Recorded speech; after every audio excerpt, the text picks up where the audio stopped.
surrounding Ryan Care, President Trump's upcoming budget proposal, among other issues, is RNC National Committeeman, former chairman of the Republican Lawyers Association, Randy Evans.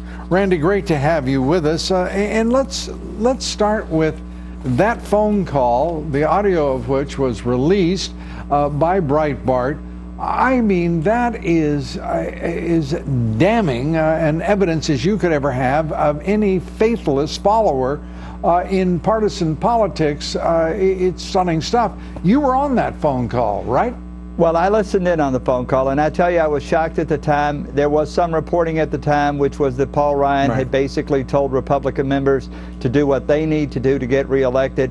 And if you actually look at the transcript of the call and we listen to the audio now, that's what he says, which is exactly what voters rejected. This idea that you actually don't believe anything, you're not going to follow the leader who's your nominee, that you do what you need to do to get reelected.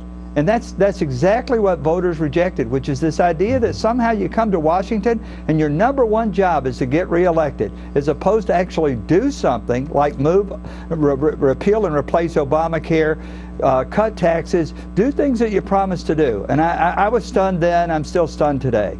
And if I may, I would not argue with your construction, but only add a partial construction. What Speaker Ryan was really saying on that phone call was to every single member of the conference that was on that phone call, you will support a strategy that will result in Hillary Clinton being in the White House. The subset of that strategy is preserve the House, preserve the Senate, so that you could stultify and stymie her, just as the Democrats are trying to do now with President Trump. It was a bald, cynical, and vile statement from anyone who is a leader of a political party.